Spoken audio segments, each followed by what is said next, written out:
esperados o en un no pago. Para propósitos de ilustración, veamos el diagrama de un ciclo de cobranza.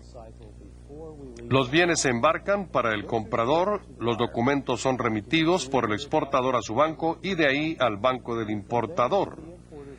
Si se trata de un esquema de documento contra pago y todo sale bien, el pago será cargado a su cuenta y trasladado al banco del remitente para abono a la cuenta del proveedor. En la mayoría de las ventas internacionales hoy en día el método preferido de pago es la llamada carta de crédito documentada. ¿Por qué se ha dado esto? Muchos creen que una carta de crédito es una garantía absoluta de pago, pero en realidad no lo es.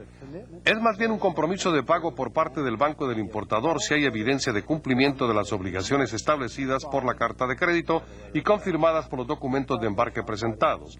Se requiere que el exportador tenga un banco una cantidad en efectivo equivalente al monto de la carta de crédito. En la mayoría de los países la respuesta es no. Esta es realmente una extensión del crédito del banco del comprador y a su nombre a favor de usted el exportador y beneficiario de dicha carta de crédito. Si su comprador no es sujeto de crédito, probablemente le será imposible obtener una carta de crédito.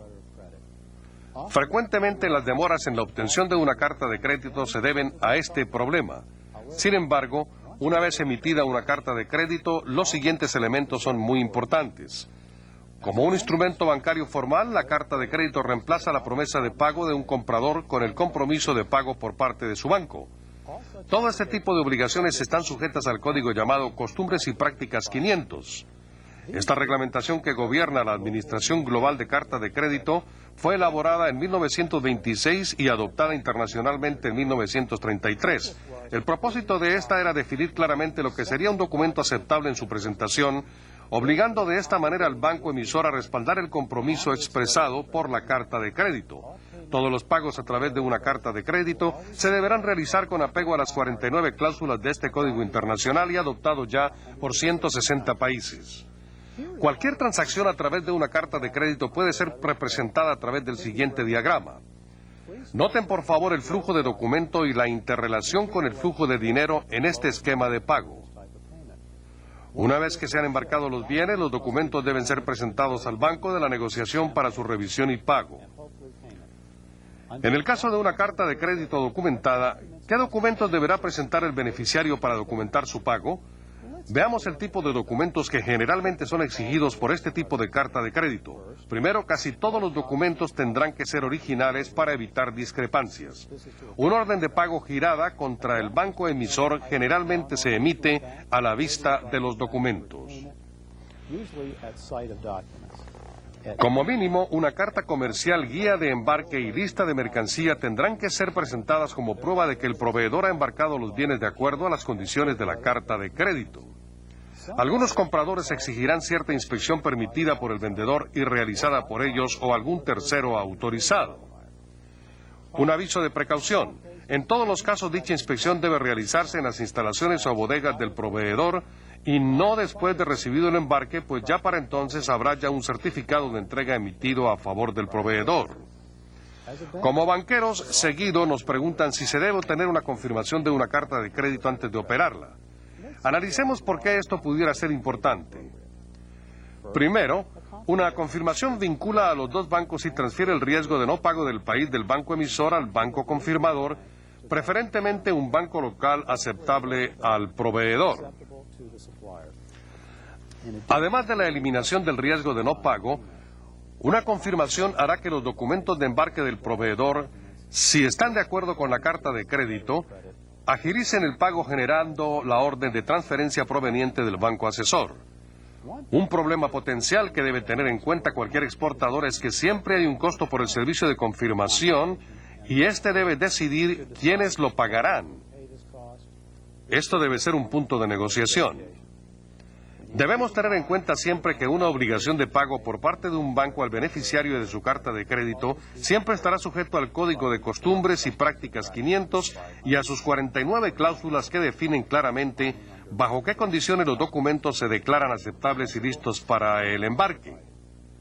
En los Estados Unidos se estima que entre un 75 y 80% de todos los documentos que se presentan en este tipo de transacción tienen discrepancias. Por ejemplo, detalles tales como Ray-Ban con guión y Ray-Ban sin guión pueden ser causa para que un banco declare una discrepancia o incongruencia. Si dicha discrepancia no se puede corregir, como en este caso sí se puede, la obligación de pago del banco emisor desaparece, así como la protección de una confirmación previa, produciendo un riesgo inesperado de incumplimiento de pago. Otra área problema de posibles malos entendidos y discrepancia es el de los términos de embarque. Estos términos son comúnmente llamados Incoterms y están sujetos a revisión periódica. Desde la antigüedad existen relatos del comercio entre los pueblos. Desde entonces ha habido la necesidad de establecer reglas comunes que gobiernen las transacciones básicas de comprar y vender. Los Incoterms en la actualidad especifican cuál de las partes tiene la responsabilidad de la carga y en qué momento esa responsabilidad se transfiere del vendedor al comprador. Los Incoterms además definen los costos del vendedor y los costos del comprador. Sería extremadamente difícil para un comprador y vendedor extender en simples palabras una cotización de un precio como $127.928 sin agregársele el FOB, Puerto de Valparaíso, Chile. Con el Código de Comercio Internacional FOB, el comprador entiende que el vendedor chileno pagará todos los costos de transportes y seguros hasta ese puerto e incluirá los costos de estiba al barco transportador. Y el comprador incurrirá los costos desde ese momento a su destino final. Veamos algunos otros términos comúnmente utilizados en el transporte y su significado. Ex-works implica que al lugar indicado el vendedor proveerá los bienes de acuerdo a las condiciones del contrato de venta y dentro de sus bodegas. Esto significa que la transferencia del riesgo generalmente ocurre antes de que la mercancía salga del espacio físico administrado por el vendedor. Una nota de precaución aquí, aunque este esquema es muy conveniente para el exportador, pudiera no serlo para el comprador, quien tiene que hacer separadamente los arreglos para transporte y para los seguros de carga, tareas con las cuales pudiera no estar muy familiarizado. FA significa libre hasta el punto de embarque. Este término es similar a FOB, sin embargo, el precio cotizado incluye los costos incurridos para llevar la mercancía hasta el vehículo de transporte, pero sin cargarlo a bordo de este, como es el caso del FOB. Existe una amplia variedad de códigos aceptados como Incoterms. Uno muy importante y frecuente es el llamado DAF o entregado en frontera a un lugar específico. Este término es utilizado comúnmente para entrega de mercancías en la frontera entre Estados Unidos y México. En este caso, el vendedor cumple con su responsabilidad de entrega cuando los bienes se han hecho disponibles en el lugar fronterizo indicado. Esto es común en transacciones entre países vecinos. Todas las tarifas de exportación y movimiento de mercancías hasta el punto especificado corren por cuenta del vendedor. El comprador acepta la entrega en dicho punto fronterizo y paga todos los costos subsecuentes.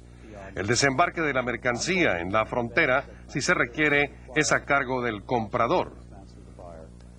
El riesgo de pérdida o daño de la mercancía lo retiene el vendedor hasta que ésta es transferida al sitio de entrega DAF.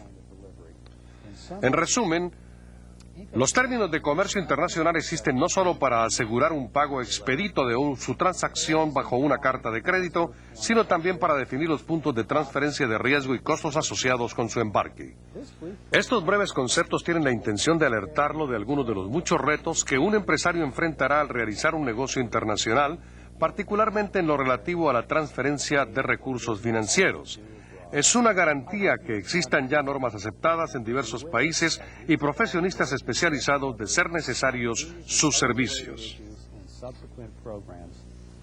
Muchas gracias. Muchas gracias, señor Rossi. Ahora vamos a empezar la segunda sesión de preguntas y respuestas, y tenemos aquí un fax que nos llega de la General Motors de Brasil, de Sao Paulo. La pregunta dice: la globalización ha llevado a un alto índice de desempleo en todo el mundo debido a las incorporaciones, asociaciones comerciales, reingeniería y otras prácticas de administración. La pregunta es, ¿qué pensamos? ¿Pensamos que estos adelantos tecnológicos han afectado nuestra calidad de vida? en Brasil. Esta pregunta viene de Brasil. Creo que el señor, que esto es así en muchas partes del mundo.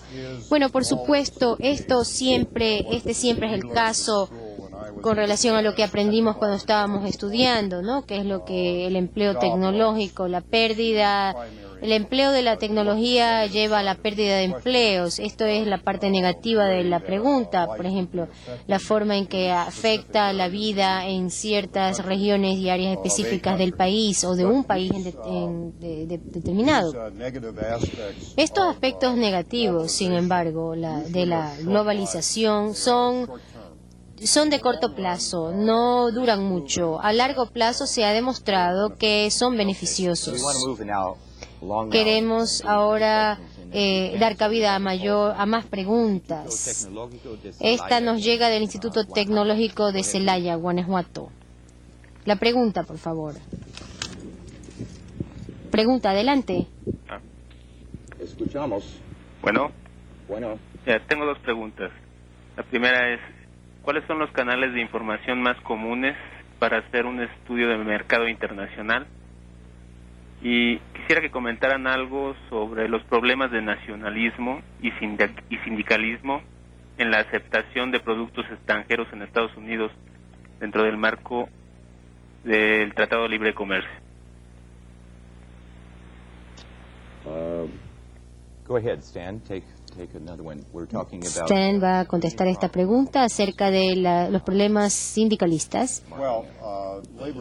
Los sindicatos, por lo general, son muy posesivos a la hora de proteger lo que ellos consideran su territorio y los derechos de sus trabajadores, miembros de sus sindicatos.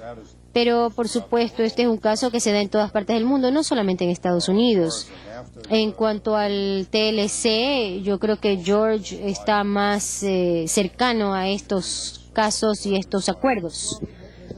El TLC establece que los gobiernos de los países miembros o de las partes del acuerdo apliquen sus leyes. Por lo tanto, si las leyes, los códigos laborales de un país determinado quedan violados en virtud del TLC, ese país tiene la obligación de investigarlo y asegurarse de que eso no ocurra.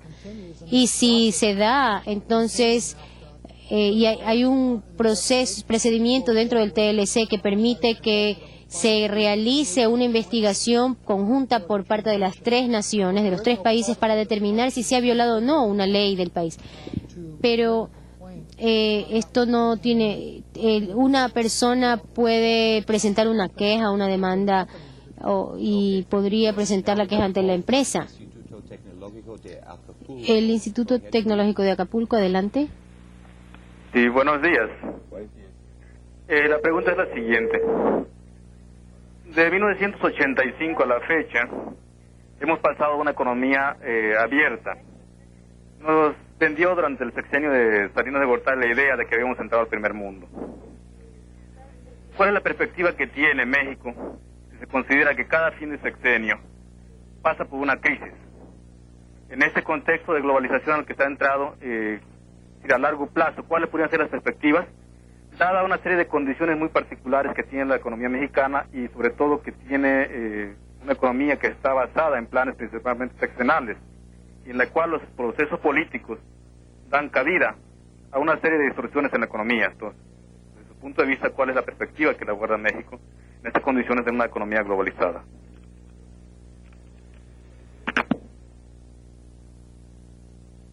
Long-term prospects. Pat, can you respond? Creo que podríamos dar un informe más bien mixto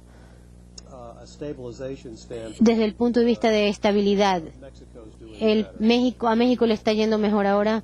Creo que nosotros como banco estamos controlando, viendo el país, observándolo, y tenemos muchas líneas de crédito disponibles ahora que yo mencioné hace un momento.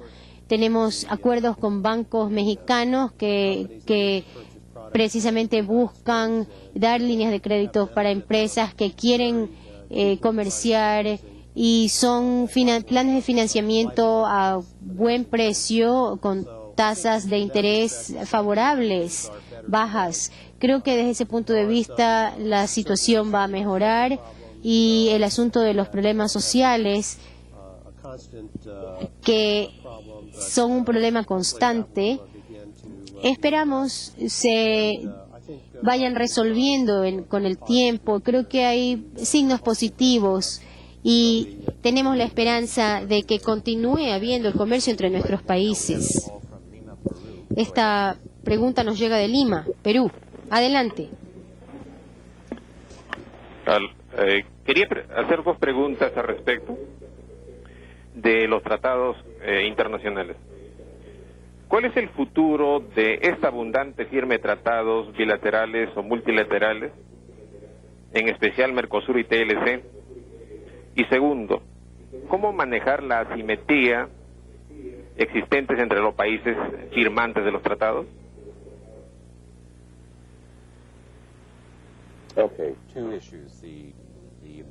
Aquí tenemos dos temas: la abundancia de acuerdos que se están dando y el hecho de la asimetría entre los países.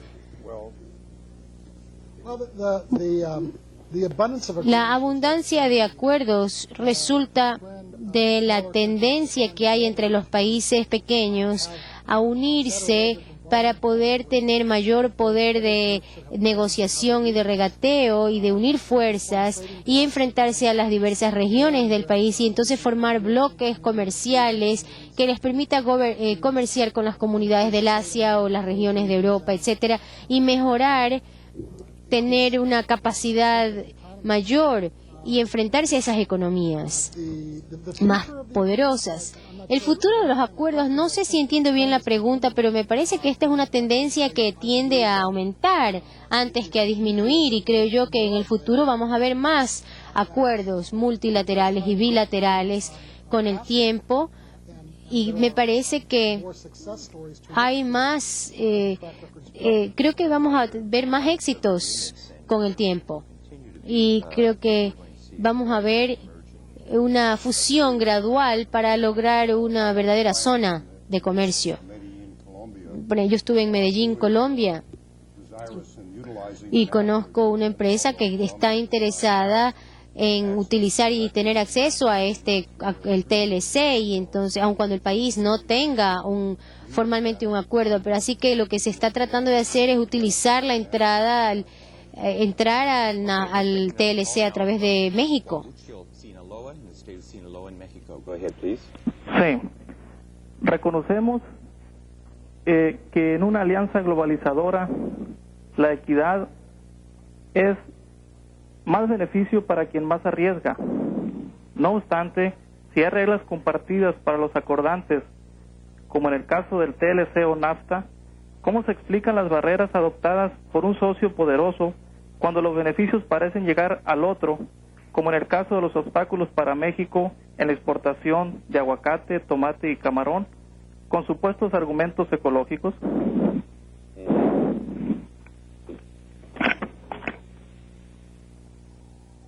Yes, obstacles and barriers included in NAFTA. Well, Parte del proceso de negociaciones en ese acuerdo de libre comercio es que las partes del acuerdo se reservaban ciertas áreas que afectaban a ciertas industrias que tenían fuertes grupos de presión negociando, y esto pasó en México y en Canadá, no solo en Estados Unidos. La idea del acuerdo era abatir esos aranceles, y todavía se está discutiendo sobre mantenerlos o eliminarlos totalmente.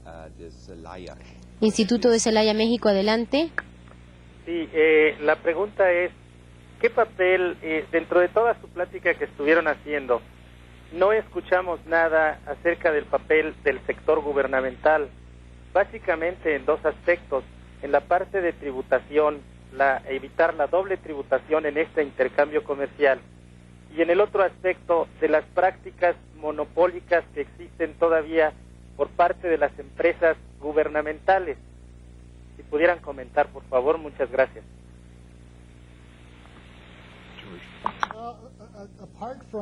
Aparte de los acuerdos de libre comercio, muchos países tienen también tratados fiscales para evitar la doble imposición, doble gravamen. Eso hay en Estados Unidos y en muchos países que también son parte de este acuerdo.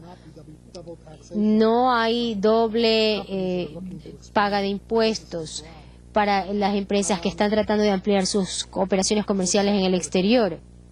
La segunda parte de la pregunta. Bueno, vamos a seguir adelante. Tenemos otra pregunta que nos ha llegado por fax. Este viene de la Universidad de Panamá. Para el señor Schultz, tiene que ver con las industrias, segmentos. Creo que usted usó ya un ejemplo, el ejemplo de las camisas de marca, de diseñadores, y también el ejemplo del calzado que hablábamos hace un momento con el calzado mexicano, y Pat habló de la industria de astilleros, y también hay otro ejemplo de industrias de nicho, del segmento de mercado. Por ejemplo, Finlandia tiene un alto costo de mano de obra y sin embargo es uno de los mayores constructores de barcos, ¿no? Y tiene una industria de astilleros extraordinaria del mundo. Corea ahora tiene problemas con la China precisamente porque China está vendiendo a más barato que Corea, y entonces el tema es especialización. Por ejemplo, Finlandia fabrica barcos que rompen hielo, ¿no? Ese tipo de embarcaciones que necesitan instrumentos para navegar muy altamente especializados y de alta tecnología para manejar estas condiciones tan difíciles. Muchas gracias, señor Schultz. Muchas gracias, señor González, señor Rossi.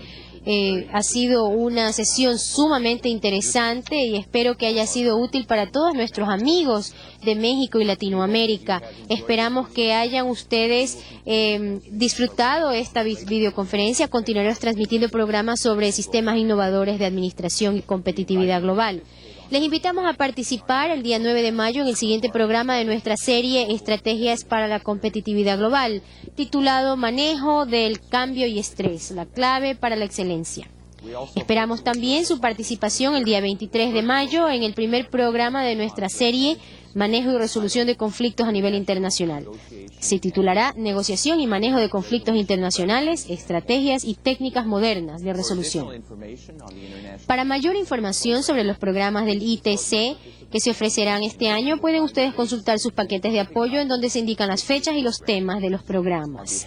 A nombre de todos los que colaboramos con el International Training Center, le agradecemos muchísimo su gentil participación e interés en el programa de hoy. Muchísimas gracias y hasta pronto.